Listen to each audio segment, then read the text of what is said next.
नमस्कार, मैं प्रवीण गौतम। दोस्तों, वीडियो में बात करेंगे कि हैदराबाद के एक इवेंट में पीएम मोदी ने क्या बोला। कीर्ति आजाद ने पीएम मोदी के बयान का निचोड़ निकाल दिया है। पूरा रिपोर्ट कार्ड पेश कर दिया है कि मोदी जी, ये आपका विजन है। बड़ी बड़ी फेंकने में आखिरकार जाता क्या है। पीएम मोदी ने क्या बोला, उससे पहले रिपोर्ट कार्ड ही आपको दिखा देते हैं। कीर्ति आजाद ने पीएम मोदी का रिपोर्ट कार्ड पेश करते हुए क्या लिखा। कीर्ति आजाद ने पीएम मोदी का रिपोर्ट कार्ड पेश किया है और लिखा है कि फेलियर्स ऑफ नरेंद्र मोदी की नाकामियां। एक प्रोजेक्ट लेकर आए सबसे पहले PM Modi so smart cities का। कीर्ति आजाद कहते हैं कि फेल हो गया। उसके बाद महंगाई कंट्रोल करने में पीएम मोदी फेल साबित हुए। ब्लैक मनी को लेकर बड़े बड़े दावे किए थे। यह भी कहा था कि इतने रुपए आ सकते हैं कि हर एक के खाते में 15-15 लाख आ सकते हैं। अब 15 लाख का इंतजार आज तक पब्लिक कर रही है, लेकिन 15 लाख नहीं आए। तो जो ब्लैक मनी की बात थी उस पर भी फेल नजर आते हैं। बड़े बड़े साधु संतों की भविष्यवाणियां भी फेल नजर आती हैं। उन्होंने भी बरगलाया कि देखिए मोदी जी काला धन लाएंगे, लेकिन उन बाबाओं से आज सवाल पूछा जाता है तो पत्रकारों पर भड़क जाते हैं। अपना मामला सेट हो गया, बाकी काला धन जाए भाड़ में। उसके बाद आगे कीर्ति आजाद कहते हैं कि स्वच्छ भारत में पीएम मोदी बड़ी बड़ी बातें करते हैं, फोटो खिंचाते हैं, कभी प्लास्टिक की थैली उठाते हैं, कभी बोतल उठाते हैं, कभी किसी सोशल मीडिया की मशहूर हस्ती के साथ वीडियो बनाते हैं। लेकिन उनकी सरकारें क्या काम करती हैं। डबल इंजन के जो नगर निगम है, नगर पालिकाएं हैं, वो क्या काम करते हैं। दिल्ली के हालात बुरे हैं, कूड़े की सफाई की बात हो, नोएडा के हालात बुरे हैं, फरीदाबाद के हालात बुरे हैं।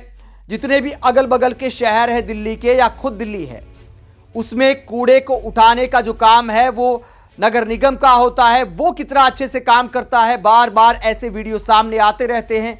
आजकल रेखा गुप्ता को भी ट्रोल किया जाता है, जो कहती है कि पहाड़ पर जाकर मेरा मंत्री बोलता है कि पहाड़ तुझे जाना पड़ेगा, कूड़े के पहाड़ अब तुझे जाना पड़ेगा। तो पब्लिक वीडियो बना रही है कूड़े के बगल में खड़े होकर कि कूड़े तुझे जाना पड़ेगा।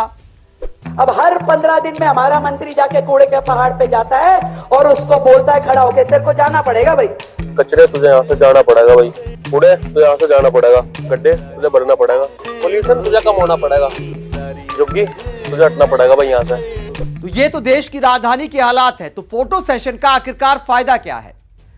स्वच्छ भारत में वीडियो बनाने से क्या भारत स्वच्छ हो जाएगा। डबल इंजन सरकारें काम क्या कर रही है, पीएम मोदी को इसका रिपोर्ट कार्ड भी तो देखना चाहिए। जब देश की राजधानी ही साफ नहीं है तो स्वच्छ भारत को आखिरकार कैसे सफल मान लिया जाए। बिल्कुल नाकाम नजर आता है। कई तो ऐसे इलाके हैं जहां पर आपको नाक पर रुमाल रखना पड़ेगा। ऐसे ऐसे हालात है दिल्ली एनसीआर में। तो स्वच्छ भारत को फेल बताते कीर्ति आजाद। उसके बाद बुलेट ट्रेन की बात की थी 2025 तक, अब तक नहीं आ पाई है, तो उस पर भी फेल नजर आते हैं। ये दावा किया है कीर्ति आजाद ने। जीडीपी को डबल डिजिट में पहुंचा देंगे, ये दावा भी फेल नजर आता है। मेक इन इंडिया फेल नजर आता है। मोबाइल मैन्युफैक्चरिंग को लेकर कई बार पीएम मोदी अपनी सरकार की तारीफ करते हैं, लेकिन कई एक्सपर्ट कहते हैं कि मोबाइल असेंबल करने को मैन्युफैक्चरिंग नहीं कहते। नट बोल्ट कसना ही मैन्युफैक्चरिंग नहीं कहलाता, ये कई एक्सपर्ट्स की राय है। तो मेक इन इंडिया को भी फेल बताते कीर्ति आजाद। उसके बाद नमामि गंगे, पीएम मोदी ने दावा किया था कि मां गंगा ने बुलाया है तो गंगा की सफाई करके दिखाऊंगा, लेकिन 11 साल हो गए, अब तक गंगा स्वच्छ नजर नहीं आई। तो नमामि गंगे प्रोजेक्ट को भी फेल बताते हैं कीर्ति आजाद। आगे कीर्ति आजाद कहते हैं कि फॉरेन पॉलिसी भी फेल है, विदेश नीति भी फेल नजर आती है। वाकई फेल ही नजर आती है। भले मीडिया एंकर दावा करे कि डंका बज रहा है, भले बीजेपी के नेता कह दे कि भैया विश्व गुरु बन गए हैं, विश्व के सबसे लोकप्रिय नेता है, लेकिन विदेश नीति के मामले में हम खड़े कहां पर हैं। तमाम पड़ोसी देशों के साथ हमारे संबंध आज के हालात में, नेपाल के साथ संबंध अच्छे नहीं, बांग्लादेश के साथ संबंध अच्छे नहीं, चीन और पाकिस्तान के साथ तो दुश्मनी का रिश्ता है ही। भले कुछ दिन पहले पीएम मोदी चीन के राष्ट्रपति के साथ ठहाके लगा रहे थे, लेकिन फिर चीन की विदेश मंत्रालय की प्रवक्ता का बयान सामने आता है कि अरुणाचल प्रदेश को हम भारत का हिस्सा नहीं मानते। तो चीन की भी इतनी हिमाकत हो गई है कि इस तरह के बयान दिए जा रहे हैं और पीएम मोदी चू तक नहीं करते। ट्रंप आए दिन टैरिफ बढ़ा देते हैं, भारत को लेकर तरह तरह की बयानबाजी करते हैं। पीएम मोदी ने उन्हें दोस्त कहा था, उनके लिए पलक पावड़े बिछा दिए थे, लोगों को सड़क पर खड़ा कर दिया था कि फूल बरसाओ। सारे प्यार को, सारी दोस्ती को भूल गए ट्रंप। आज भारत से ज्यादा पाकिस्तान के साथ यारी दिखा रहे हैं। तो विदेश नीति भी फेल नजर आती है, ऐसा कहना है कीर्ति आजाद का। इसके बाद कीर्ति आजाद भारत की आजादी के बाद सबसे बड़े आर्थिक फैसले की बात करते हैं, नोटबंदी के। नोटबंदी करते ही पीएम मोदी ने वादा किया था कि 50 दिन में सब ठीक हो जाएगा, आतंकवाद खत्म हो जाएगा, आतंकवाद की कमर टूट जाएगी, काला धन पकड़ा जाएगा। लेकिन क्या हुआ, हुआ यह है कि इतने साल बाद पीएम मोदी नोटबंदी का जिक्र तक नहीं करते। नोटबंदी वाला दिन आता है तो बीजेपी की तरफ से चू तक नहीं की जाती, तारीफ भी नहीं करते कि देखिए कितना अच्छा फैसला लिया था, क्योंकि पता है कि नोटबंदी एक बहुत बड़ा आत्मघाती फैसला था जिसने भारत की अर्थव्यवस्था को पटरी से उतारने का काम किया था। बहुत सारे लोगों की नौकरियां चली गई, रोजगार ठप हो गए, लेकिन इतने बड़े फैसले को लेकर कोई जवाबदेही तय नहीं हुई। इसके बाद कीर्ति आजाद कहते महिलाओं की सुरक्षा के मामले में पीएम मोदी फेल नजर आते हैं, 2 करोड़ नौकरियां हर साल देने के मामले में फेल नजर आते हैं, किसानों की इनकम डबल करने के मामले में भी फेल नजर आते हैं।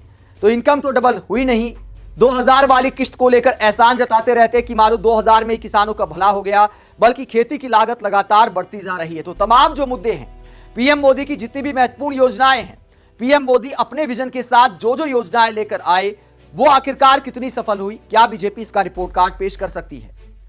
लेकिन रिपोर्ट कार्ड पेश करने की बजाय पीएम मोदी किस तरह की बयानबाजी करते हैं। हैदराबाद के एक इवेंट में पीएम मोदी ने क्या बोला, बयान आप सुनिए। पीएम मोदी ने क्या बोला, उसके बाद सोशल मीडिया पर उसे पोस्ट भी किया जाता है। क्या कहते हैं पीएम मोदी, जरा सुनिए।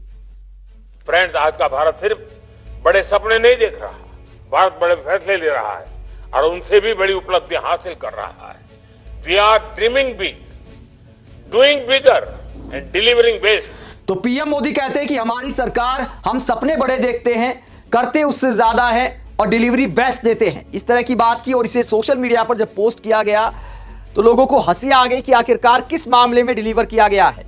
पीएमओ इंडिया के ट्विटर हैंडल पर यह पोस्ट किया गया कि हम बड़े सपने देखते हैं और उससे बड़ा करके दिखाते हैं और डिलीवरी बेस्ट देते हैं। जब पीएम मोदी के इस बयान को सोशल मीडिया पर पोस्ट किया गया तो प्रदूषण से परेशान पब्लिक क्या सुनाती है पीएम मोदी को। ध्रुव राठी क्या कहते हैं, ध्रुव राठी कहते हैं कि हकीकत यह है कि आपके सपने नॉनसेंस होते हैं, आप करते कुछ नहीं है और डिलीवरी के नाम पर आपने दुनिया में सबसे ज्यादा एयर पोल्यूशन दिया है।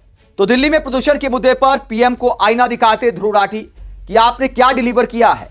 देश की राजधानी में सांस लेना मुश्किल हो गया है। हालांकि पीएम मोदी ऐसा बोल सकते हैं, बीजेपी ऐसा बोल सकती है कि भैया इस बहाने एयर प्यूरिफायर का मार्केट खड़ा कर दिया है। आज हालात क्या है, एयर प्यूरिफायर मिलना मुश्किल हो गया है। वरिष्ठ पत्रकार अजीत अंजुम एक पोस्ट करते हैं और एयर प्यूरिफायर को लेकर क्या कहते हैं, जरा सुनिए। एयर प्यूरिफायर खरीदने की मजबूरी बताते हुए अजीत अंजुम कहते हैं, एनसीआर में भयंकर एयर पोल्यूशन के बावजूद अब तक मैं एयर प्यूरिफायर इस्तेमाल करने से बचता रहा। गुरुग्राम में मेरे भाई के घर में हर जगह प्यूरिफायर लगे हैं। हर बार वो मुझसे कहता था कि आप भी हर कमरे में रखिए। मैं कहता था छोड़ो यार, इन सब से क्या होता है। लेकिन इस बार माँ के लिए मुझे भी खरीद कर लाना ही पड़ा, वो भी तब जब गुरुग्राम से मेरे यहाँ आने से पहले माँ चाहती थी उसके कमरे में एयर प्यूरिफायर जरूर हो। ऑनलाइन देखा तो अमेजन और फ्लिपकार्ट दोनों जगह पर उपलब्ध नहीं था। जो मिल रहा था वो छोटा था। किसी को खरीदने भेजा तो दिल्ली और गुरुग्राम के बड़े क्रोमा स्टोर में भी स्टॉक खत्म बताया गया। ग्रेटर नोएडा भेजकर मंगाना पड़ा।